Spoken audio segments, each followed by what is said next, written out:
Dead hangs look way too simple. You grab a bar, you lift your feet off the ground, and you just hang there. That is it. No machine, no special workout plan, no crazy gym setup. Just you, your body weight, and one uncomfortable question. How long can you really hold on? I thought it would be easy. Honestly, most people would. It does not look hard when you see someone else doing it. But the first time you take it seriously, your body humbles you fast. Your hands start slipping. Your forearms light up. Your shoulders feel heavier than they should. And suddenly, 10 seconds does not feel like 10 seconds anymore. It feels long. Really long. So today, Hidden Health Science is looking at what actually happens when someone does dead hangs every day for 30 days. Not the perfect version. Not the fake motivational version. The real version. The painful one. The boring one. And maybe the surprisingly useful one. At first, this whole thing sounded kind of ridiculous. Dead hangs are not exciting. They do not look cool. Nobody walks into a gym and brags about hanging from a bar. And if you already do pull-ups, you probably think, come on, I can hang for 60 seconds. That is exactly the trap.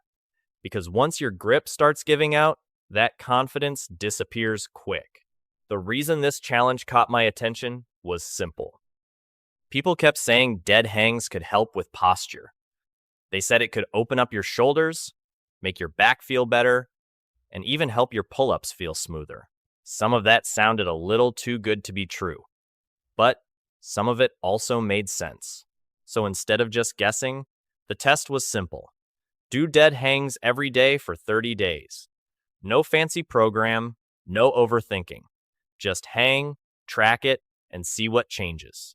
The first try was embarrassing. The goal was 60 seconds. That sounded reasonable in my head. But after just a few seconds, my body had other plans. My hands started slipping almost right away. My forearms got tight. My shoulders felt heavier and heavier. And the timer felt like it was moving in slow motion. Every second felt worse than the last. By around 13 seconds, I was done. Not because I wanted to stop. I just could not hold on anymore. That was the first real lesson. Dead hangs are not just about hanging there and doing nothing. They test your grip. They test your forearms. They test your shoulders. They test your breathing. And they test your patience when your body is begging you to drop. It looked simple from the outside, but once I was actually on the bar, it felt completely different. The next few days were rough. Honestly, nothing really changed. I was still stuck around 10 to 15 seconds. In my head, I kept telling myself, just hold on a little longer. But my body did not care. My hands would slip, my grip would give out, and I would drop before I wanted to. My palms started feeling raw. The skin on my hands got thicker in weird spots. My forearms burned after every session, and my shoulders felt stiff, like they were not used to being pulled like that. After 3 days, the pain was not even the worst part. The worst part was feeling like I was doing the work, but getting nowhere. That is where this kind of challenge messes with your head. You expect at least a little progress, but sometimes nothing shows up right away. And that is when most people stop, not because the exercise is too hard, but because the reward takes too long to appear. At that point, dead hangs became less about strength and more about patience. Then I made one small change. I stopped using the same thick, rough bar and tried a thinner one instead. And just like that, everything felt different. I went from struggling at 10 to 15 seconds to hanging for about 35 seconds. It was still hard, but now it felt possible. My hands could actually wrap around the bar. My fingers had a better grip. I was not slipping from the very beginning anymore. That was a big lesson. Sometimes you are not failing because you are weak. Sometimes your setup is working against you. The old bar was too thick and too rough for my hands. I was fighting the bar before I even had a chance to fight the exercise. The thinner bar did not make dead hangs easy, but it made them fair. And sometimes that is all you need, not a shortcut. just the right adjustment. Later, I looked at a photo of myself hanging, and I noticed something. My grip looked wrong. I was not really holding the bar with my whole hand. I was mostly hanging from my fingers. No wonder I kept slipping so fast. So the next time, I changed it. I wrapped my palm around the bar more fully. I kept my fingers tight, but not like I was panicking. Not a crazy death grip, just firm enough to feel locked in. I tried to spread the pressure across my palm and fingers instead of letting everything hang from the fingertips. And the difference was immediate. The bar felt more solid. My body felt more connected. I was not just dangling anymore. I actually felt like I had control. Even my pull-ups afterward felt smoother. That was another lesson I did not expect. Small technique changes can change the whole exercise. Sometimes getting stronger starts with doing the simple thing a little better. After I finally started making progress, I ran into a new problem: boredom. Dead hangs are not exciting at all. There is no big movement, no speed. No cool moment where you feel like you are doing something impressive. You just hang there. That is it. Your arms are burning, your hands are tired, and your brain is basically saying, can we do literally anything else? But this is where things started getting interesting. I noticed my posture felt a little better. I was standing a bit taller without trying. My shoulders did not feel as rounded forward. My back felt more open, like something had loosened up. It was not dramatic. It was not like I woke up as a new person. But I could feel small changes. Physically, the hang was getting easier. Mentally, it was getting more boring, and that became the real test. Not, can I survive this, but can I keep showing up when this is no longer new? Then I realized something I should have noticed earlier. For the first 10 days, I had mostly been doing passive hangs. That means I was just hanging there. My body was loose. My shoulders were stretched. I was letting the bar hold me up, but I was not really controlling much. Then I learned about active hangs, and that changed everything. In an active hang, you do not just dangle. You pull your shoulders down. You turn on your lats. You keep your core tight. Your whole body has to stay engaged. So I tried it, and my time dropped fast. A hang that had started to feel pretty manageable suddenly felt brutal again. 20 seconds felt hard. My body started shaking. My shoulders and back lit up. The bar felt heavier, even though nothing had changed.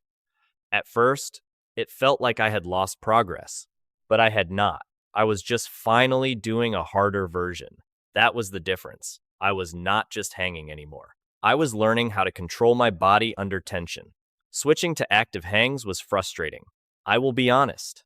My numbers went down, and that messed with my head. I had just started feeling good about my progress, and now I was struggling again. The effort went up. My confidence went down. But slowly, things started to improve. Some days I could hold around 30 seconds. One good day, I made it to about 55 seconds. It was not smooth progress. It was messy. Some days felt strong. Other days felt like I was starting over. But the difference was real. My grip did not fail as quickly. My core stayed tighter. My breathing got better. I still shook, but I was not falling apart the same way. That is the part people forget about challenges like this. Sometimes better form makes your numbers look worse at first, but that does not mean you are weaker. It means you finally found the real work. Part 10, passing 60 seconds. Then, finally, things started to click. I got on the bar, set my grip, and took a breath. This time, I was not rushing. I was not panicking. My shoulders were down, my lats were engaged, my core was tight. Everything felt more under control. At 30 seconds, I was still calm. At 45 seconds, I was still holding strong. And then I passed 60 seconds almost without realizing it. That was the weird part. It did not feel like this huge dramatic moment. I did not feel like I was fighting for my life anymore. My breathing stayed steady. My body stayed locked in. The urge to quit was still there, but it was quieter. When I stepped down, I did not celebrate like crazy. I just kind of nodded to myself because it felt earned, not flashy, not lucky. Just clean, solid progress.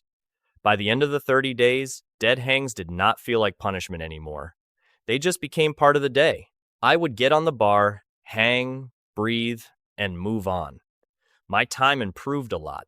My grip felt strong. My shoulders did not complain as much. Pull-ups felt smoother. My posture felt better too. I was standing a little taller without thinking about it. My back also felt different, lighter, more open, less stiff. The biggest surprise was how quiet the changes were. It was not like everything changed overnight. It came in small pieces. A few more seconds, a better grip, less shoulder discomfort, better control, more confidence on the bar. That is what made dead hangs work. They were simple enough to repeat every day.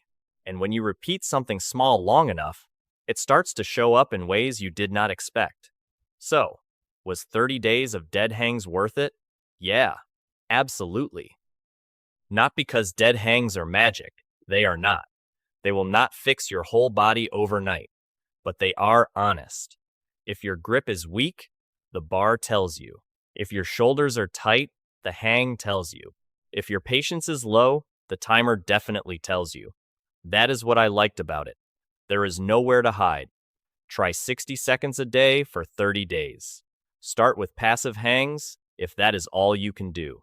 Then move into active hangs when you feel ready. Film day 1, film day 30. Compare them. You may be surprised by what changes. And remember, boring does not mean useless. Sometimes the boring exercise is exactly the one your body needed. For more simple body experiments and practical health lessons, follow Hidden Health Science.